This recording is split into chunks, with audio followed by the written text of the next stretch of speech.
Hey, honey. Yes, Barry? Let's get out of here. Where are we going? Where do we always go?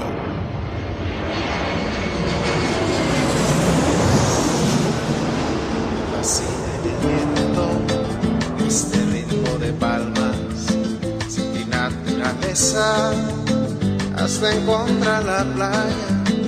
Por eso grito al mundo, yo soy de Puerto Vallarta. Samba de Puerto Vallarta, noche de arrullo en el mar. Samba de Puerto Vallarta. Hello, fellow travelers, and welcome to this episode of the Puerto Vallarta Travel Show. I'm your host, Barry Kessler, and I am just so happy to be introducing you to my favorite vacation destination, and maybe it's even yours, and that's Puerto Vallarta, Mexico. That music you're listening to is performed by Alberto Perez, and Alberto is the owner of the Lapa Lapa group of restaurants. Those are the Lapa Lapa, Puerto Vallarta's oldest restaurant on the famous Los Muertos Beach, and the El Dorado Restaurant Beach Club right next door. So you can enjoy that fantastic view of the Los Muertos Pier, all lit up at night in beautiful colors, or during the day in its grand splendor for breakfast, lunch, or dinner. Seated with your toes in the sand right at the water's edge. It's so romantic. It's so Puerto Vallarta, my friends. This week we are doing a deep dive into securing your home or your business or your family in Puerto Vallarta. Maybe you're throwing a big party and you need some security on hand. Well, this company can help you out. You'll be meeting Martin Escobedo from SEPEPSA, Security Services in Puerto Vallarta. Martin will be talking about security in paradise. But before we get to that, let's see what's happening this week in Puerto Vallarta, the 7th of July, 2022. Well, what do you know? It looks like Nuevo Vallarta is being renamed. They're going to be renaming it Nuevo Nayarit. Let's read from Mexico News Daily. It says, Nuevo Vallarta is now Nuevo Nayarit, but not everyone is happy. Critics accuse the governor of Nayarit of strong-arming local leaders. This was published Friday, June 24th, 2022. Planning a trip to Nuevo Vallarta, the popular tourist development just north of Puerto Vallarta? Not anymore, you're not. The name of the tailored enclave, known for its luxury accommodations, golf courses, marina, and long sandy beach, was officially changed to Nuevo Nayarit in a vote this week by the local municipal council. The new name makes sense to some, since the development is in the state of Nayarit, across the Rio Ameca from Puerto Vallarta, Jalisco, and is the southernmost part of the 300-kilometer stretch of coastline that, for 15 years, has been branded as Riviera Nayarit. In fact, the governor of Nayarit, Miguel Ángel Navarro Quintero, has been the number one proponent of renaming since he announced it out of left field early January. We're no longer determined to promote a municipality in the neighboring state, but rather our own municipalities in our own state, he declared at the time. Shortly thereafter, a huge sign welcoming people to the area was changed to Bienvenidos a Nuevo Nayarit. But numerous business people, residents, property owners, and members of the tourist industry and Chamber of Commerce were up in arms for a handful of reasons. Many, for example, like how the name Nuevo Vallarta created a marketable twinning with Puerto Vallarta. Moreover, some accused the governor of strong-arming the mayor and members of the Bahia de Banderas Municipal Council into voting for the change. The 14-member council of the municipality, which includes the newly named Nuevo Nayarit, approved the new name at its June 21st meeting by a simple majority. That meeting turned into something of a circus, with opponents of the name change trying in vain to voice their opinions. After an hour of rigmarole and threats that the meeting would be suspended, a vote was finally taken. The newspaper Tribuna de la Bahia reported that opponents to the Nuevo Nayarit name confronted the municipal council for not listening to them and changing the name of Nuevo Vallarta just by raising their hands. At one point, the session was interrupted by citizens who wanted to present all of the economic and legal implications of the name change, so the council members could cast a vote which would be well informed. Nuevo Vallarta has been sold as a tourist brand alongside Puerto Vallarta for nearly 4 decades. Jose Ludwig Estrada Vergin, a long-time but now retired tourism director for Puerto Vallarta, said he regretted the name change as it will undermine joint promotion efforts and will have repercussions for the region. Afterward, Daniela Ramirez, a resident of the area, accused the elected officials of going against the will of the people and succumbing to political whims. If they are listening to the people, then they do not change that name, she said. We are going to go forward with lawsuits and injunctions. The newspaper Vallarta Independiente reported that the mayor of Bahia de Banderas, Mirta Villalbazo Amaya, said that she did not want to change the name when queried in January, right after the governor's announcement had taken place and taken everybody by surprise. She told the reporters in an annoyed tone that his decision was made hastily and without consulting her business people, those who promote tourism in the region and residents. However, this week she had changed her tune and said it was a good thing for the Bahia. She voted for the change at the meeting. Milton Comontares wrote in the Vallarta Independiente, sitting well with the governor has become a priority, even though this means trampling on the voice of citizenry. Council member Maria del Carmen Arriola told the newspaper Meridiano, for us who live in this place, it's vitally important to have our own identity. It's time to emancipate ourselves with a vision based on what the region represents in tourism, economic, and visionary matters. The neighboring municipality of Puerto Vallarta is always recognized for what it contributed to this destination. I know that it is the right time to enhance the Nuevo Nayarit brand, and I join the effort to have its own identity. And I have a link to that article from Mexico News Daily with reports from Vallarta Independiente and Tribuna de la Bahia and Meridiano in those show notes. You can find it at www.puertovallartatravelshow.com. So how about that? What do you think? Is that going to stick? I mean, how many of you actually, maybe for the first time when you were going to Puerto Vallarta, you traveled there and you didn't even know that you were in another state, right? I mean, sometimes that happens, right? Happens a lot. Anyhow, it is interesting that we are doing an episode on security in Puerto Vallarta because just the other day on July the 1st, a journalist, a lady that I listen to very often, her name is Susana Carreño, was attacked, and she was gravely injured right here in Puerto Vallarta. Now, Susana does a radio show out of the University of Guadalajara, La Costa. It is in Puerto Vallarta. If you fly over it when you fly into Puerto Vallarta, if you look down before you get to the airport, that's where the university is. Anyway, they have a radio station there. It's called UDGPV, and her show is called Todos los voces cuentan, which in English means all the voices count. And she has a show. It's a talk show. And she has guests on the show, and they're usually from the government, or maybe they have social groups or whatever it is. And anyway, I have her last Facebook show that she did. I tried to actually put it into the show notes, but I couldn't. So I'm just going to link it. I could not embed it for some reason. Anyway, she was doing an interview with the folks over at CIAPAL. That was a couple days ago before the attack. And then just before her attack, she was over in Ejido. She was doing another interview with some folks over in Ejido. And anyway, she is a tough cookie, and she gets right to the point. And I remember way back, maybe a year and a half ago, she made national news when she confronted AMLO about the government not keeping their promises to pay people in government during the pandemic when he was in town. So she is a real pistol. And at any rate, she was attacked right here. Here is the latest on her condition. This is from cpj.org. This is actually from yesterday, July the 6th. CPJ.org is a committee that protects journalists. And the article reads, Mexican journalist Susana Carreño severely wounded in Puerto Vallarta knife attack.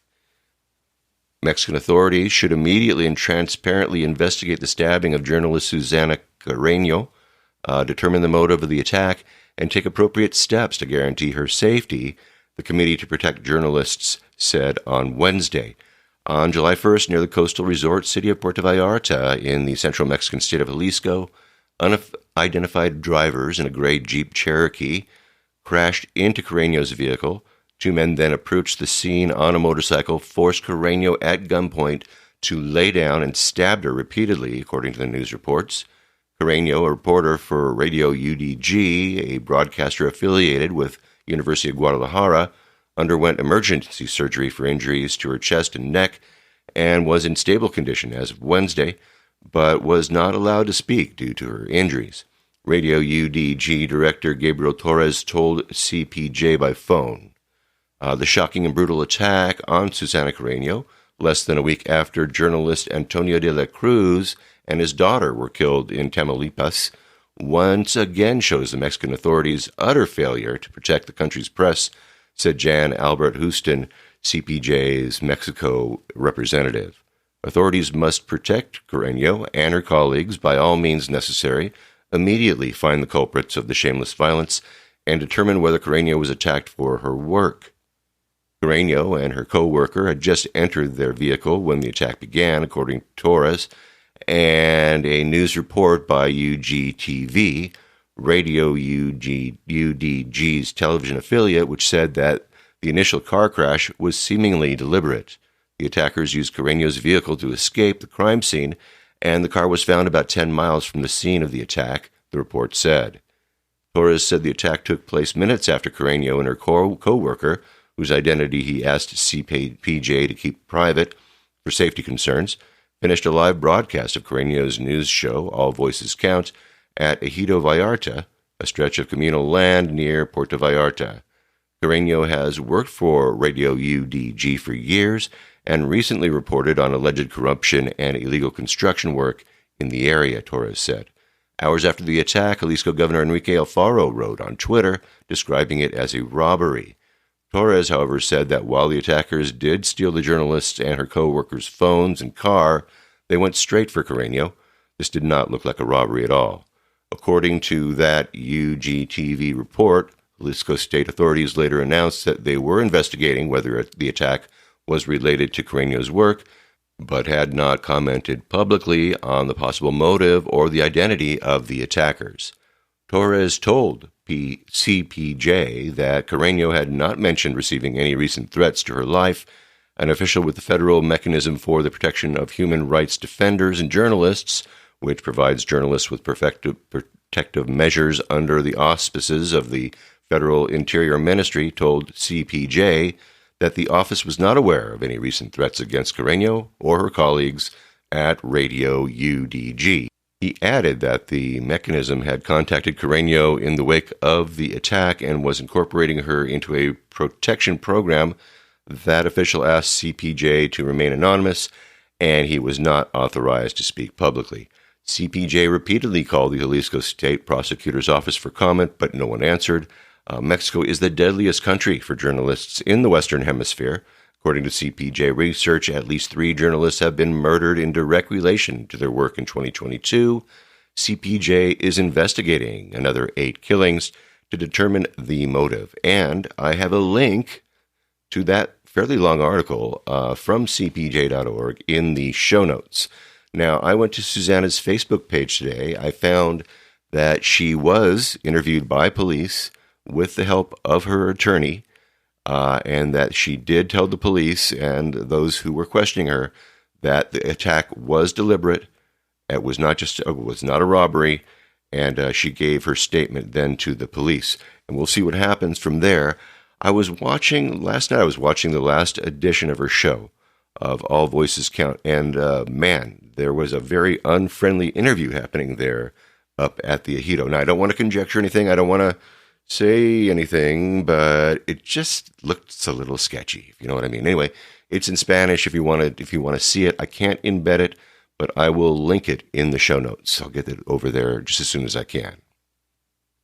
So we are pulling for Susanna. I hope that she makes a really quick recovery. I really like her show. I hope that she gets back to work, and maybe hopefully she will be able to get back to work. It is not an easy job being an investigative reporter in Mexico, right? I mean, let alone anywhere, but journalists, asking tough questions of folks that have power, and you know what happens? They might kill you. Speaking of journalists and keeping quiet and all that other good stuff, the United States secured a commitment from Great Britain to extradite Julian Assange to the U.S. For trial or suiciding or whatever they got planned for him. But you might be, Barry, what's going on here? Why are you? What does this have to do with Mexico? You might ask. Well, the Mexican president AMLO has actually stirred the pot. He's telling the United States to pardon Julian Assange, or they just might as well disassemble the Statue of Liberty and ship it back to France. That's right. Here it is from telesurtv.net.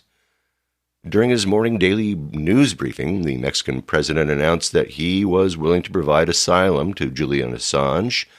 At the time, he criticized that the big press has kept silent in the face of the case of the founder of WikiLeaks. If he is brought to the U.S. and given the maximum sentence, in other words, sentenced to death or in prison, a campaign should be launched to dismantle the Statue of Liberty in New York that was gifted by the French because it will no longer be a symbol of freedom, explained López Obrador. Julian Assange is the best journalist of our time in the world, and he has been treated very unfairly, worse than a criminal. This is a shame for the world, said the Mexican president, calling for the accusations to be lifted. He recalled that humanity must prevail.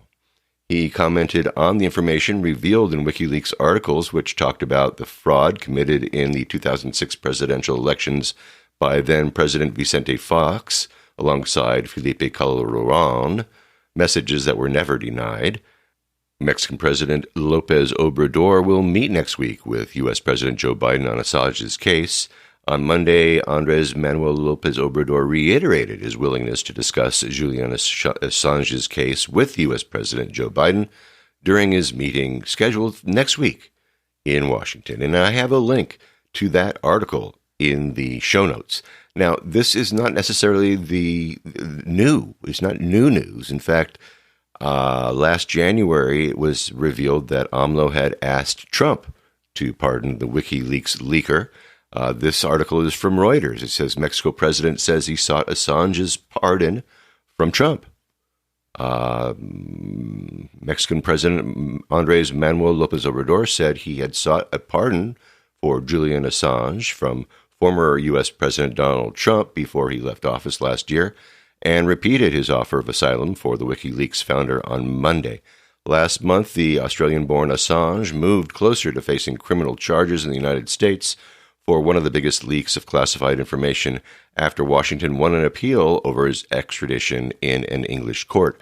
U.S. authorities accuse Assange of 18 counts relating to WikiLeaks' release of confidential U.S. military records and diplomatic cables, which they said had put lives in danger. López Obrador reiterated the asylum offer he had made for Assange a year ago and said that before Trump was replaced as U.S. president by Joe Biden last January, he had written him a letter recommending that Assange be pardoned. Mexico did not receive a reply to the letter, López Obrador told a regular government news conference. It would be a sign of solidarity, of fraternity, to allow him asylum in the country that Assange decides to live in, including Mexico, López Obrador said. If granted asylum in Mexico, Assange would not be able to interfere in the affairs of other countries and would not represent any sort of threat, López Obrador added. More hurdles remain before Assange can be sent to the United States after an odyssey which has taken him from teenage hacker in Melbourne 2 years holed up in the Ecuadorian embassy in London and then incarcerated in a maximum security prison. Supporters of the 50-year-old Assange cast him as an anti-establishment hero who's been persecuted by the United States for exposing U.S. wrongdoing and double-dealing across the world from Afghanistan and Iraq to Washington. And there you go. That's why I'm talking about it, because it has to do with Mexico, right? Anyway, yeah, I've got a link to that article from Reuters in the show notes. And if you ask me, I'm with AMLO. I say free Julian Assange. And right now, actually, when I get done recording this, I'm going to order my bumper stickers today. How about you? All right, enough with this spying and intrigue.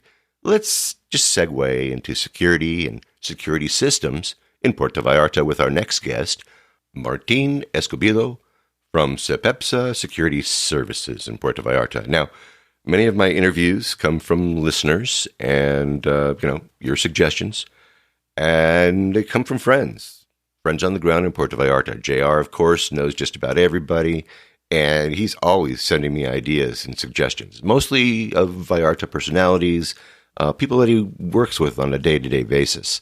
And anyway, people that you see on the streets, those kind of people that you go down, you see them every day on the street, that kind of thing. But Johnny D, he's introduced me to some really interesting people. And Dean Rager from Puerto Magico and Cacao Magico, he's hooked me up with some really, really fine interviews as well over the years. And he hooked me up with our next interview, Martin.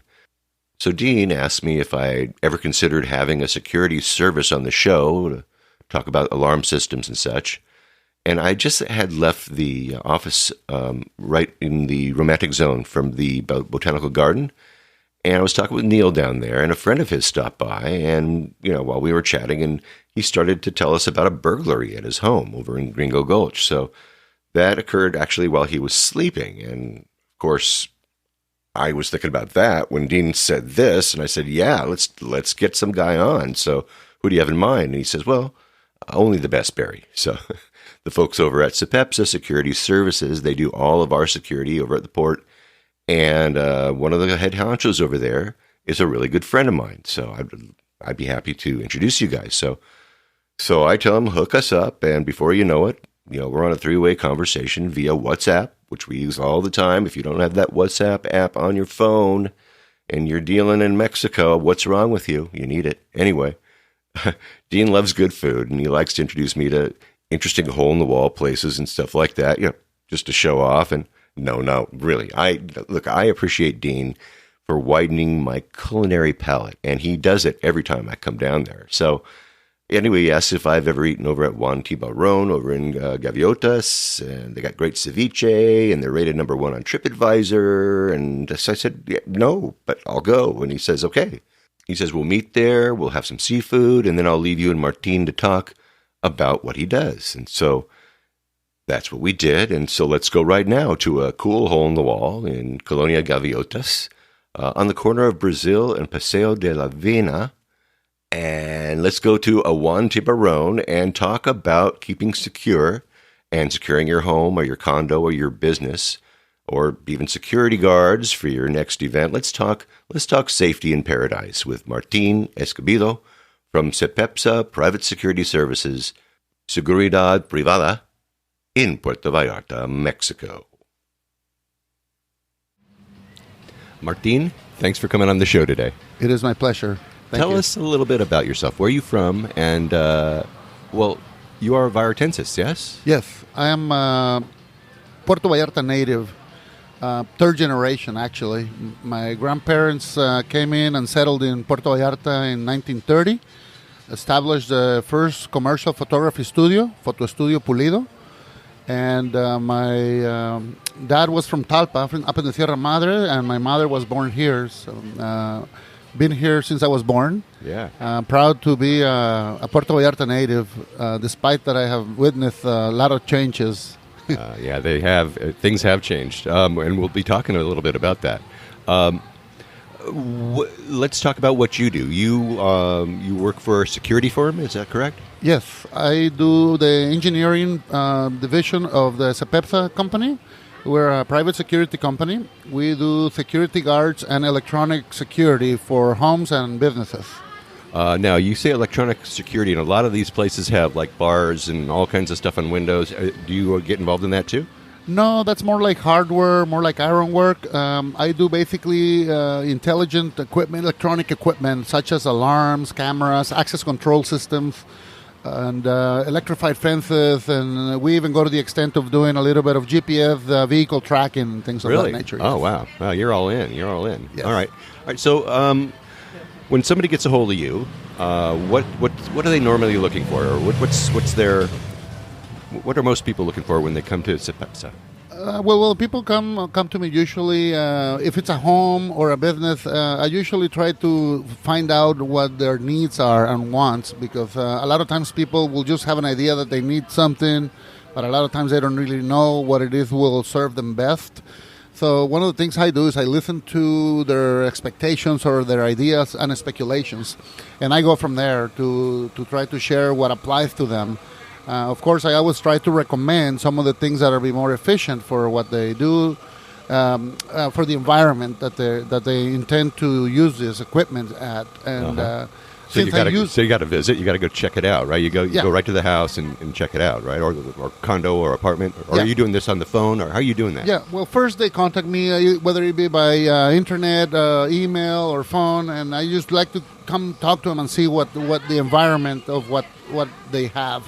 Yeah. Usually I look for like windows and doors and see how they can be broken into, or how they can be vulnerable, and how they can reinforce those areas with technology, intelligent technology that'll let us know so we can even respond to their electronic systems accordingly. Do you have like a patrol? You have like an armed patrol that goes in to the alarm services and stuff? Yes, the SEPEPSA has the private security, the largest fleet of patrols that respond to from the central alarm. So we have an alarm center, and security staff is dispatched to the homes when the systems get triggered.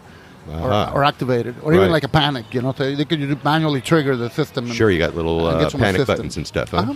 Oh, fantastic. How about for people that I've fallen down and I can't get up? You got those guys? You got something for that when people get sick and they're personal panic buttons. I got one of those on my mom. Like, she lives alone, and we learned the hard way. She fell down and couldn't reach her cell phone, so.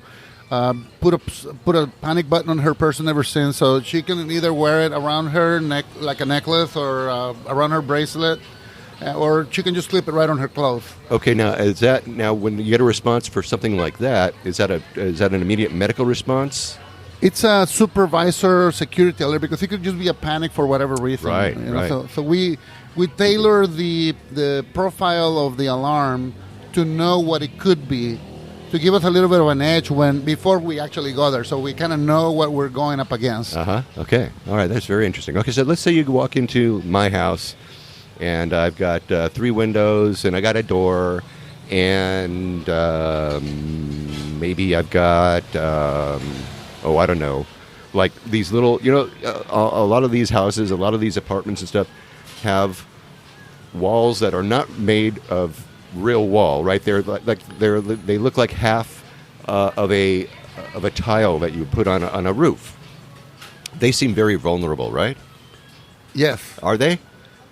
They could, if you put a rock to it. If it's just a tile itself that it's just made out of clay, you could just put a rock to it and pretty much demolish it. Yeah, but there's a lot of places like that around town. But nowadays, because we actually get storms every once in a while. So for that reason, a lot of people are using concrete underneath those. Okay. Yeah. And so you seal your concrete, and then you put your tile on top of that to keep it cool.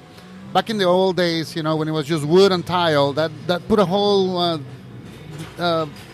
type of shield on your roof that is different nowadays. Nowadays, you have to have it weatherproof with concrete. Okay. And that also aids your security, because nobody can just break through the concrete. You literally have to take a sledgehammer to demolish it, right, and pound it for hours before you can break through it. Yeah. All right. Well, there's a bonus, isn't there? All right. Yes. So you come into this house now. You're looking around, and what are you going to say? You're going to say what we need to put use sensors, I imagine, or what are you using? What are you using? Motion sensors? Typically in a home, I recommend a basic alarm system just for intrusion detection. There's usually a couple of layers. One could be set up as a perimeter on all your doors and windows with magnetic contacts. And the interior, usually we can just protect that with motion detectors. However, an alarm system could be built for whatever you want, like adding panic buttons, for instance, the smoke detectors.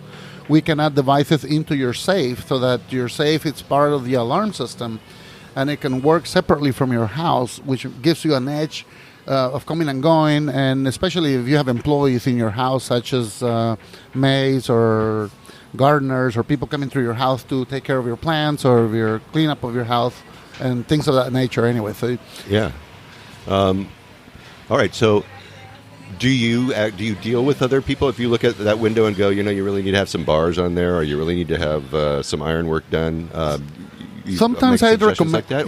Yes, I do. Well, but it seems like you have some sort of a feeling that you can actually do this kind of protection with motion detectors and that kind of thing without having to throw bars on your windows and stuff like that. I mean, is that something that you have a lot of people doing, or? Well, one of the things that I would say it's probably a big advantage for me being in this industry is that I use all of this stuff in my own house. So I really have it down, and I've been using it for several years. So I really know how this equipment behaves. However, the security is always done in layers. So if you want to have like open spaces and all that, that's well and good. But if you have an iron gate or an iron door, it's going to be a lot more difficult for someone to go through that than it is for an open space. Yeah, no doubt. So depending on where you're at and the environment that you have, I'll make some recommendations. But I've had instances where people have a beachfront house and they don't want to see a gate between them and the ocean. Right. So the alarm equipment can be added. It comes from the bunker technology, and what this is infrared beams of light that get shot from point A to a mirror at point B. And if anybody gets across them or in between those beams of light, kind of like you see in the James Bond movies, Yeah. But except you can't see them because they're infrared, so the eye can't see that. So we'll set them up in a way that they go through the funnels or where people walk, and so if somebody steps through there and you have an open space, we can set up an alarm that go off and alert you that somebody is coming through your perimeter to let you know that you're having an intrusion. Yeah. And most of the people, the first question that comes up usually is, what about the bats and what about the raccoons? Yeah. Well, believe it or not, the developers of all this equipment thought of all these scenarios, and most of this equipment is intelligent, pet immune, and animal proof. So now we've come a long ways now from the days where we had a lot of false alarms just due to the fact that we were looking for motion. Yeah. Now systems are intelligent, so they can tell if it's a person or if it's an animal. Wow. They can tell if it's a hot body or if it's a cold plant. Wow, that's amazing. Yes. All right, so that is in a home, and I guess in a business you have very similar things going on there. What happens if you are one of these people that set off your alarm once every 2 weeks or something like that? You get yourself a little bit of a service charge. What happens there? Well, because we monitor the alarms, we kind of feel responsible for two things. If there's an equipment failure, it kind of falls back into maintaining the equipment so it doesn't produce false alarms. And the other way is the user. If it's the user misusing the alarm, we still sort of take the responsibility of the education of the usage of the equipment and teach the user on how to avoid those false alarms, because it's not just an inconvenience for the response personnel, but it's most likely it's an inconvenience for the neighbors that have to listen to it. Oh, yeah, and that could be a little while, too. So that's why we try to focus on the system being efficient. Now that we're being we have as an aid the artificial intelligence built into the systems. Now we have a bigger edge because that really cuts back on false alarms. Yeah, interesting. All right, then let's go over to the other security part. Let's talk about the private security. Tell us a little bit about that department, that division. What's that all about? Well, our security guard services, the operations department that works 24 hours a day, 365 days a year. So every single day of the year, they're working day and night.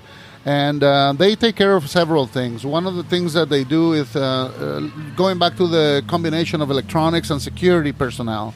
if somebody has had a door or a window or a wall or a ceiling or a roof broken into, and we need to post a security guard there until it's repaired. Yeah. So we have there's about 400 people that we work together here between guards, administration, and technicians, and so we pretty large staff. Yeah, and no so kidding. We usually have where to grab someone to cover a vulnerable spot.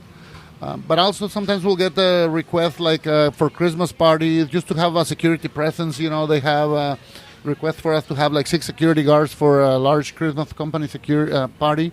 So they'll have the guards there to just kind of keep order and keep control of the door and sort of keep a perimeter, so you don't get... sometimes people like to go into parties that is not invited. They're not invited. They like to crash the parties. Yes. Yeah. Now, speaking of that, what kind of if you're going to, if I was going to throw a big party, and let's say it was going to be like a 3-hour party, what kind of a charge would that look like? Let's say this. Let's be more specific. Let's say that there's only going to be 50 people there. There's not going to be a huge, 300-person party. Every situation is different, and also the location, because there are factors that can make the prices vary. And I gotta say, for instance, the transportation. If your party is in Punta de Mita, or if it's downtown Puerto Vallarta, or if it's gonna be way down in Mismaloya, perhaps it's up in Sayulita. So it really depends. Yeah.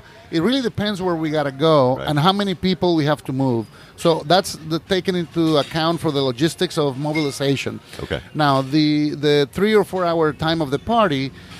We really can't employ someone for 3 hours. So we still have to hire the guards for a full shift. And so if you only need them for a specific amount of time, of course they'll be prorated to fit what you're doing, Sure. covering the basis of what they have to be paid in order to have them on payroll. So in other words, have a longer party. Yes, Yeah. so you can have. So it happens, like I'll just give just a big example. Like a Christmas party. We'll usually employ anywhere from 2 to 12 security guards, and they will work prior to the party when the tables and chairs and all the liquor and food, everything's coming in. Everything's controlled as it's coming in. And then you'll have the guests coming in, so you have the control of the people coming in. And after everybody leaves, you got to stay on guard watching that nothing goes missing after the party. So, Right. So the guards will be there before the party starts until well after it's done, just to make sure everything is delivered. So sometimes the security guard service for something like that will end up being 24 to sometimes 36 or 48 hours. Okay. Yeah, that's a long time. Yes. Yeah. All right, so just remember that if you guys decide you want to steal a fork, that SEPEPSA will maybe chase you out of the party. So maybe empty your purse before you go, okay? Nasty people. I can't believe people do that. You stop doing that. Well, maybe not the fork, but we will do it for a spoon. Yeah, well, those are dangerous. You could, Yes. you could cut yourself with one of those. All right, so are these armed guards? Are they without arms? They have arms, but you know what I mean. But they're unarmed guards, but they are equipped with radios, tear gas. They have a baton. They have handcuffs. They got radios. They got their cell phones, of course. And basically, if something were to escalate to the need of firearms, we have direct communication with the municipal police, the state police, the federal police, as well as the military. So if we do need to get backed up by armed forces, we can recruit those in no time. You know where to find them. Yeah, we put the call in and they get there within minutes. And then things get badass. Then it's really bad. Well, we always hope that nothing ever escalates to that. And honestly, in the 12 years that I have been involved with my brother who started this company 20 years ago, we've never had a situation escalate to that degree. Oh, I'm glad to hear that. Yes. Yeah. All right. So, like I said, be careful. Don't take a spoon. What other situations do you have where you would need SEPEPSA to come, or someone might call SEPEPSA to come in and help them out? Well, we do have some security guard services also that are applied to businesses. Like, for instance, in a store, we'll have a security guard at the door monitoring the cameras to make sure to prevent theft from the stores, as well as order, just to keep also there's money being handled, and so there's money being collected as they sell stuff. So there'll be a security guard at the door, just during the business hours. Yeah. Basically, to make sure to have a security presence. Good. Very good. Very good. Is there anything that I've missed as far as services that you guys provide? Yeah, in the divisions of SEPEPSA, we basically have three big shields that we use. One of them is the security guards, the operations division. The other one that I'm in charge of is the electronic security, which is security systems.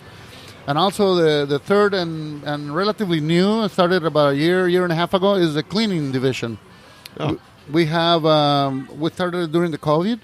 And so we do like sanitizing of offices and vehicles and fleets, and we also do staff for like malls or construction sites, and so all kinds of anything that's got to do with cleaning and the use of chemicals for cleansing and things like that. We have that division. It's a whole new division. There you go.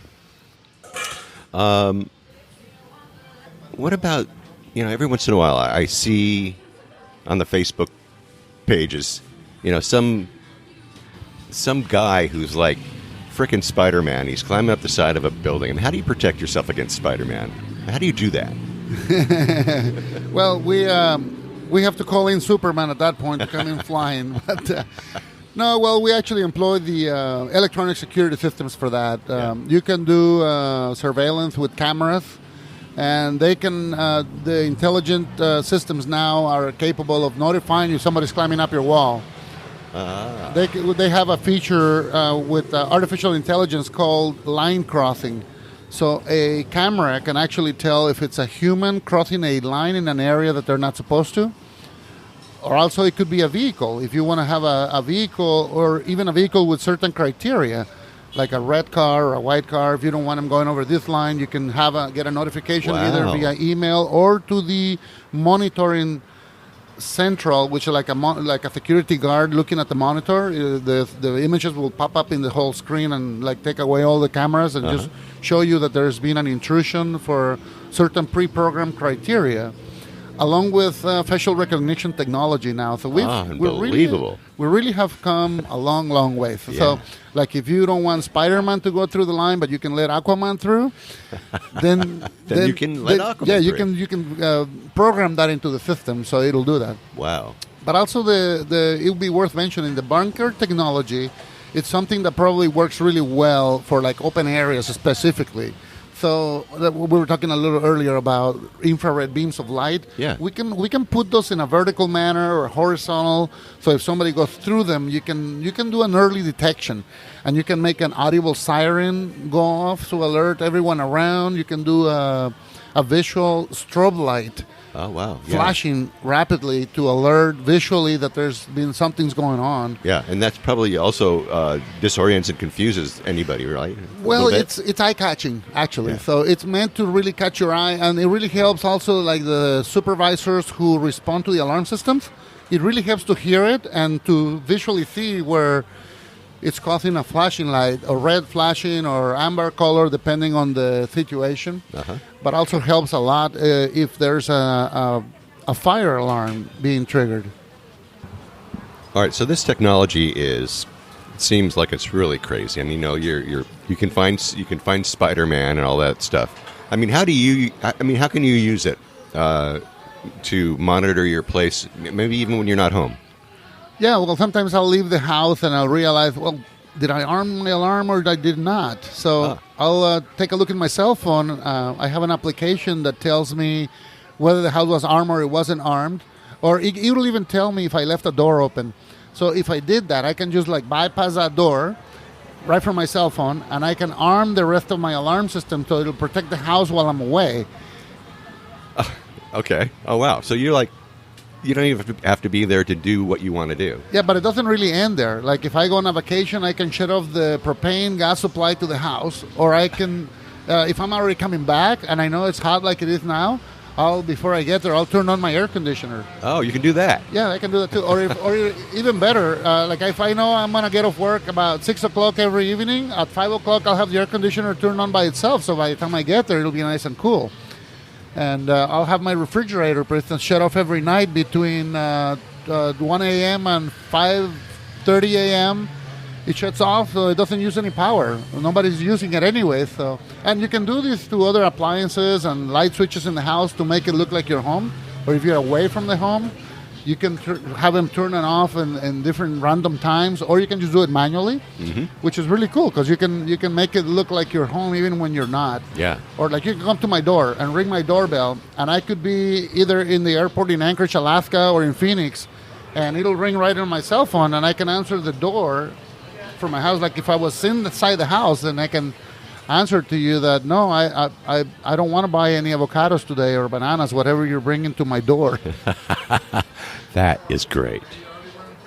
How about any crazy things that you can share with us that you've experienced doing this job?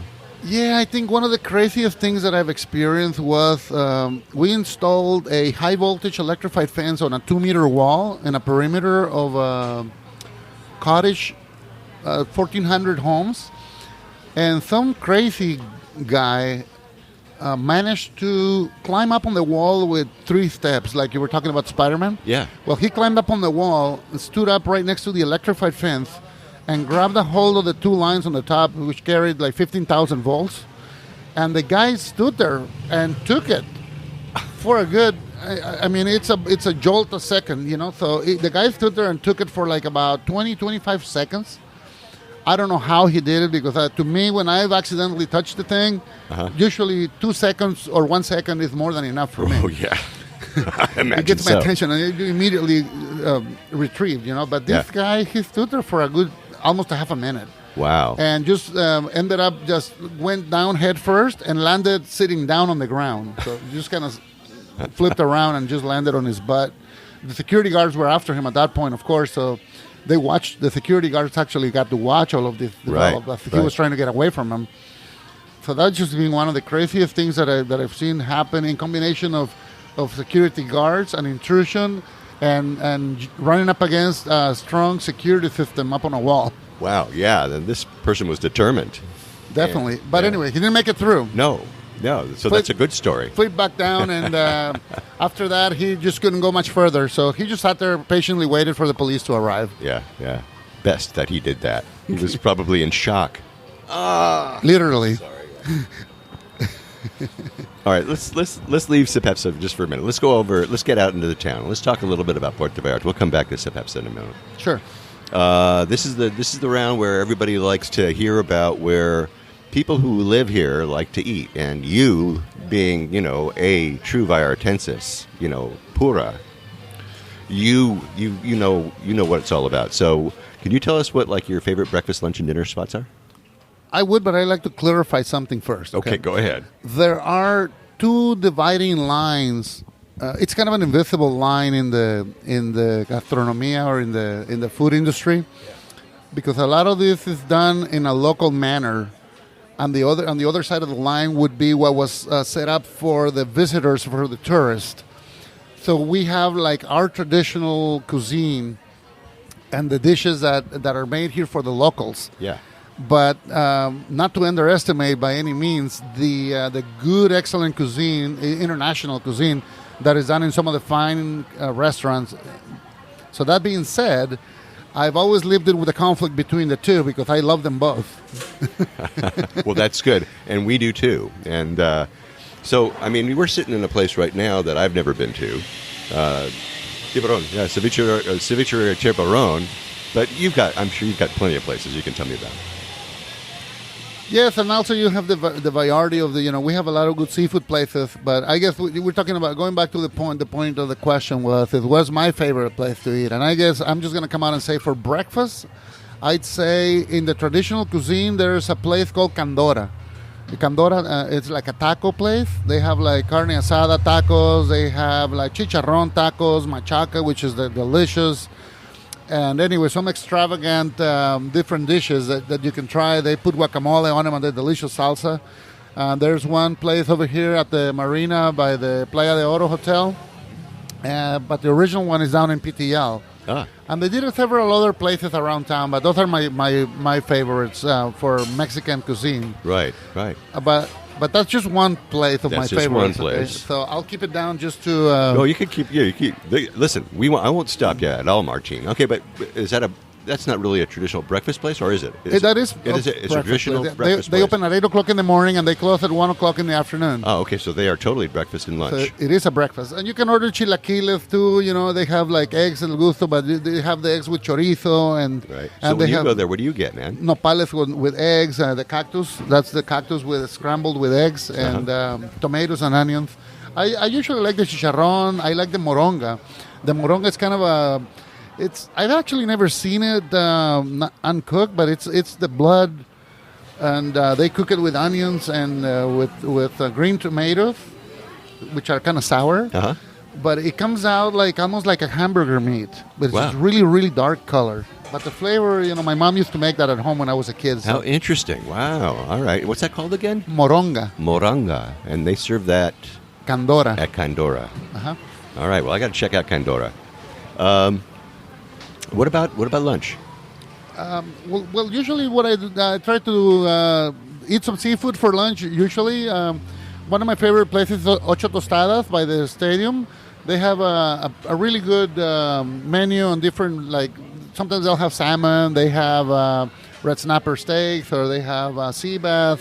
They have a variety in their specials. Sometimes they'll put a mango sauce over it. Other times they'll do like a tamarind-based.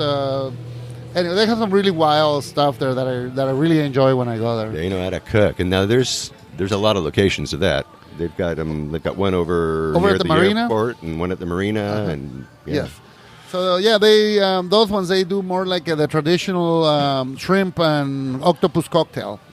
That's, or the tostada de ceviche also, which is what they do. But I really enjoy the sitting down. I think I like the one at the stadium because they have a big tree in the yard. Yeah. So when you go and sit there, you're like under a tree, and they have the bar behind you and the kitchen on the other side. Yeah, nice place. I like that area. Yeah. That's a big place too. It's a big restaurant Yes. there. Yeah. What else? What else do you like for lunch? Well, I also enjoy when I go down to the beach. There's a place on Olas Altas called Canto del Mar, just because I enjoy the waves and the breeze and the ocean. Yeah. So I like to go to Canto del Mar on Olas Altas Beach by Lázaro Cárdenas Park. They have a pretty good variety of seafood there. Sometimes they'll have the fresh lobster, or the octopus, and for sure you want to try their shrimps or the fried fish. By there all the time, and it's the same guy out there, and it's like he always is asking me to go in. I got to go in, I guess now. Yeah. All right. How about dinner? What's your favorite dinner spots? Well, in the dinner, I have to talk about the traditional cuisine to start with. Over here in Versailles, there's a place called Senaduría Chepina. They have the best pozole. They have the best tostadas. Tostadas are huge, so if you end up going there, only order like one because it's going to probably be enough. Uh-huh. The pozole is a great amount of food also. I usually end up taking half of it home for breakfast the next day. Yeah.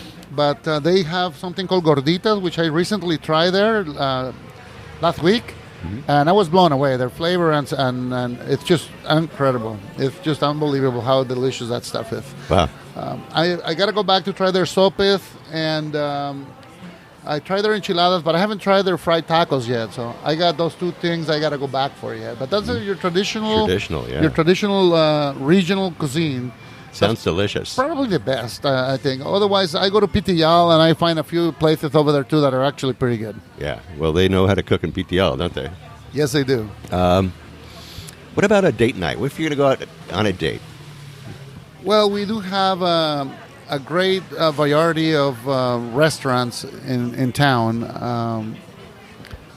I guess Trio restaurant is good, but if I wanna, I like the ones that are along the shore in the Malecon. So sometimes I'll go and pick one there. There's I like this one called Sayulita Arcos, which is right across from Los Arcos, or the Arches in the main heart of town. Oh, okay. Yeah. I really like that one there because I get to look at the church, the main square, and the ocean and the arches. So that one's really I really like that place. I'm sort of attached to that because that's my my stomping grounds. I was born and raised just about 3-4 blocks from there, up the Kuala River. So it brings back a lot of memories from my childhood. Yeah, and that restaurant is new, but that restaurant's been different restaurants for years. It's just one after another, after another, after another, right? Yeah, actually, from my childhood days, I used to be the Cine Morelos. It used to be one of the first movie theaters in town. It actually was an open-air movie theater before my times. When I got to go there, it was already a roof on it, and thankfully I didn't have to pack my own chair when there were chairs already there for the public when you went there, which was kind of cool. Yeah, I should say so. Yeah, I'd forgotten that was a theater. What if you were going to go out for a steak? Where would you go for a steak? I think I'd go to Bravo's if I was going to go have a steak. Bravo's is probably one of the best cuisines, although I still tore up between Bravo's and Siam with the Thai cuisine. I find that I'm more inclined towards the Asian cuisine than I am with the traditional steak, but I still like to go to Bravo's. I think it's probably Bravo's has a good steak. Yeah. Well, you picked two Michael Buford restaurants right next to each other. Look at you. What about if you're going to go get sushi? Where would you go for sushi? Well, I've been going to Tsunami for many years. They used to be in Plaza Las Glorias in Villas Vallarta, but they moved recently over to Fluvial, which is kind of a good location for me. It works good for me. Works for you, yeah, good. And what about Italian? What if you're going to go get Italian? Where would you go? Well, I think La Dolce Vita is probably one of the best ones. However, before the La Dolce Vita times, there used to be a place in town called Tarantino's Pizza. They moved over to Las Glorias area. But by far, I'd say the La Dolce Vita is much better in quality of the food and in flavor. But Tarantino's is probably just your old traditional, kind of like a homey to me, because that's just you grew up kind of with what that. I grew up with. And they kept all the recipes, I imagine. So you got to go, right? Yes, absolutely. Yeah. If you were going to go and take a day trip and get out of town, just for the day, come back the very same day, where would you go?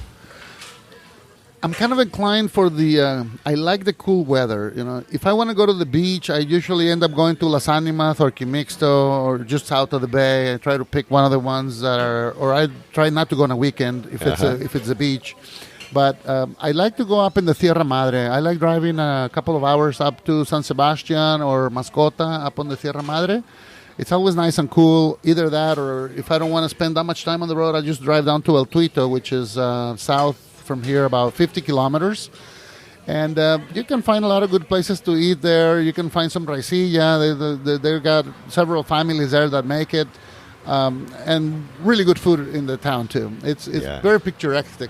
And, it's really growing. Little by little, they're really actually becoming more gastronomically acceptable, I think. There's a lot of restaurants now starting to pop up.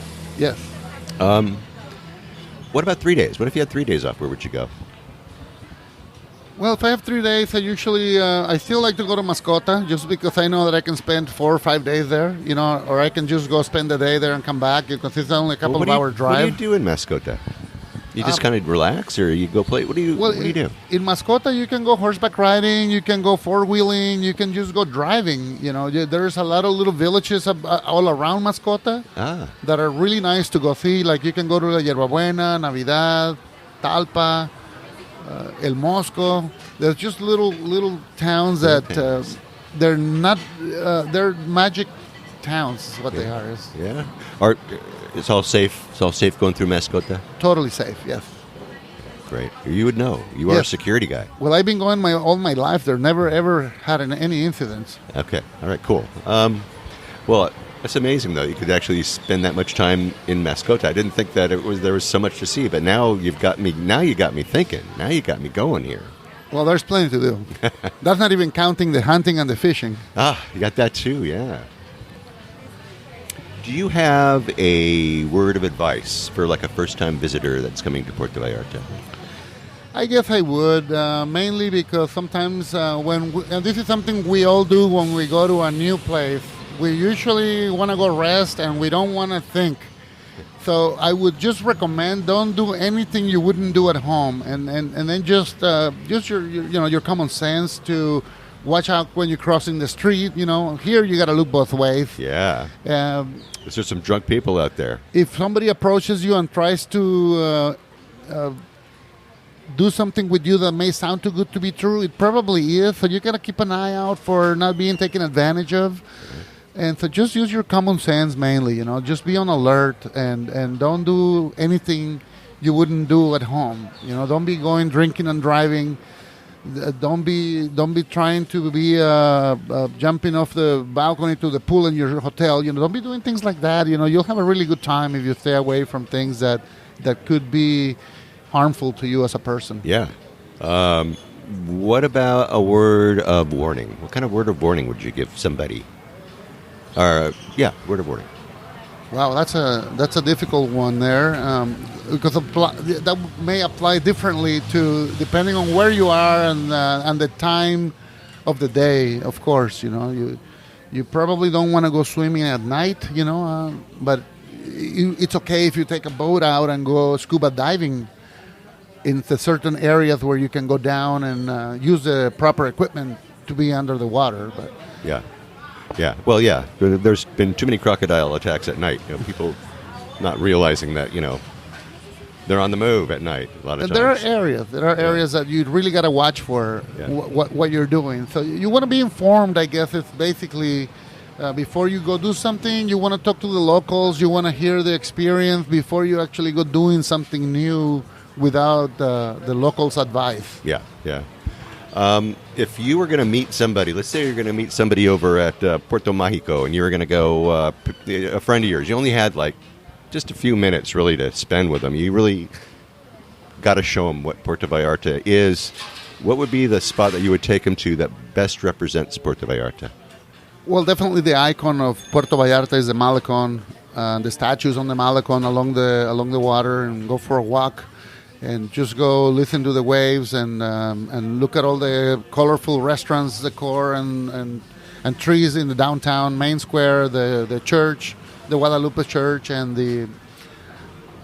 just the downtown area, just right there between the Cuale River and just a few blocks north of it. You'll find everything from Old Vallarta there that you got to see if you only have a few hours to be here. Yeah, excellent. That's great advice. Gosh, there's so much that we could talk about as far as security goes. Is there anything that I've forgotten? Is there something that you want to add that maybe we haven't covered yet? Well, Puerto Vallarta is famous, and there's a lot of movie sets here too. That I don't know. There's been over 50 movies at least that were filmed here in Puerto Vallarta. So that's another thing. If you come here as a visitor, is something you may want to look into, just so you can go see where some of the movies that you've seen out of Hollywood or international have taken place here, which is kind of interesting. But I think that the most valuable thing in Puerto Vallarta, I'd have to say, it's the people here. I know when I was 9 years old, there was 9,000 people here, and back in those days, I was born in 1969. Back in the days when I was 1978, with 9,000 people, we all know who each other were. And I think the vast majority of the Vallartenses, or the people from Puerto Vallarta, are people who are kind, who are helpful, people who will not get in your personal business unless you're invited. If you ask for help, you'll probably be helped with no strings attached. And I know now that there's perhaps around 500,000 people living in this surrounding area. Yeah. A lot of people came from other big cities with different ideas and different habits. And so now we have a mixture of what the old Puerto Vallarta natives, how we feel about the visitors, or human beings rather, I should say. Because we're always willing to lend a hand or help someone with no strings attached. And I can say that that's probably one of the reasons why I do what I do. Because ever since I was 6 or 7, I always wondered, how did people ever manage to get inside the TV box? So, technology always intrigued me ever since. But nowadays, in the stuff that I do now, I feel good to say, I'm proud to say that the things that I do is to bring people comfort. And in a lot of cases, I bring that comfort back to them. Because when you have had an intrusion and something of your belongings was taken, probably the most valuable thing that people lose in that type of scenario is the peace of mind and the comfort of your home, of the comfort of being safe at home. And when that gets taken away from you, that you cannot even be safe in your own home, that's probably the thing that I feel is the most valuable thing that I can bring to people before that gets taken away, or even return it, like I said, in a lot of cases, because a lot of people wait until after. Wait till it's too late. When it's too late. But it's never too late as long as you still have your life and you can get things, things come and go. But it's always best not to have that taken from you, because the feeling, it's not pleasant. And I know that because it's happened to me. So bringing that to people, I have seen tears in people's eyes when they can sleep again at night, and I get a call the next days after they come back to their senses to thank me about how comfortable they feel again having an alarm or a security guard watching for their well-being while they're sleeping. Yeah. Wow. Yeah. Well, that's incredible. Martin, I want to thank you so much for taking the time out of your busy day. You are a busy man, and I think that this information is invaluable for my listeners. I know it is, and I truly appreciate your taking the time and sharing with my listeners. It is my pleasure. All right. Thank you so much, Martin.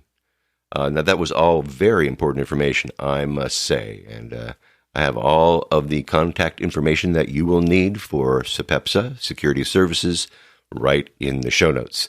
Make sure you check them out over on Facebook. They're on Instagram, too. And remember them when you set up your security system in Puerto Vallarta or in, what do they call it? Nuevo Nayarit? Is that what it's called now? Or what was it? Riviera Nayarit? I don't know. Anyway, I got to remember that. I'll look it up later. All right. Well, that should do it for today. Next week, stay tuned for more on-the-ground reports from Puerto Vallarta, Mexico, with travel tips, great restaurant excursion ideas, and more.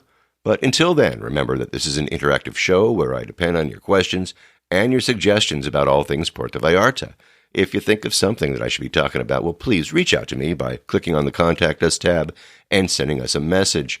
And remember, if you're considering booking any type of tour while you're in Puerto Vallarta, you must go to vallartainfo.com, that's JR's website, and reserve your tour through him right from his website. Remember the value for value proposition here, his experience and on-the-ground knowledge of everything Puerto Vallarta in exchange for your making a purchase of a tour that you would do anyway. You're just doing it through him, his way of saying thank you. Thanks, JR, for being our guide. It costs no more than if you were going to use someone else, so do it, really. And when you do take one of those tours, maybe come on board, share with others what you liked or didn't like about the tour. Again, contact me by clicking on the Contact Us tab and sending off a message. And don't forget, he's got his maps, his DIY tours, his revitalized happy hour board and more, and I have links to all of those in the show notes. And once again, if you like this podcast, please take the time and subscribe and follow and share with a lover of Puerto Vallarta. Or, give me a good review if you happen to be listening. And that way we get the word out to more and more people about the magic of this place, Puerto Vallarta, Mexico. Remember, I made it easy for you to do just that with each episode I create. But if you haven't been to my website, you really need to have a look there. I have links to the places that we talk about, interesting pictures and more, all right there in my blog posts and in the show notes for each episode of the show. So check them out for sure if you haven't already. All right? All right. Thank you, Dean Rager from Cacao Magico, for introducing me to my new friend, Martin. I do appreciate your help, my friend, and your friendship, as always. And thank you, Martin Eduardo Escobedo Pulido, Martin from SEPEPSA Security Services, Seguridad Privada, in Puerto Vallarta, Mexico. And thank you for your time and your expertise, helping us all understand what you can do for all of us. And of course, you can find all of that information in the blog, in the show notes over at www.puertovallartatravelshow.com. Thanks, Martin. And thanks to all of you for listening all the way through this episode of the Puerto Vallarta Travel Show. This is Barry Kessler signing off with a wish for you all to slow down, be kind, and live the Vallarta lifestyle. Nos vemos, amigos.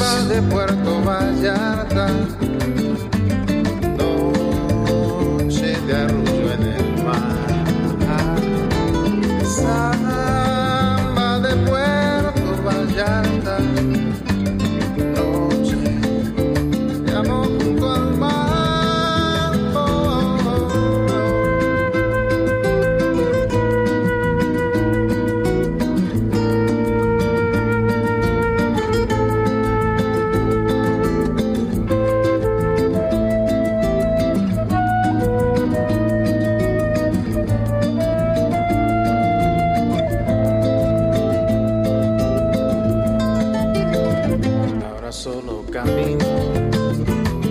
por la playa, me encuentro junto al río, cuando todo está en calma, pronto cae la noche, me brillas Puerto Vallarta, samba de Puerto Vallarta, noche de arrullo en el mar, samba de Puerto Vallarta.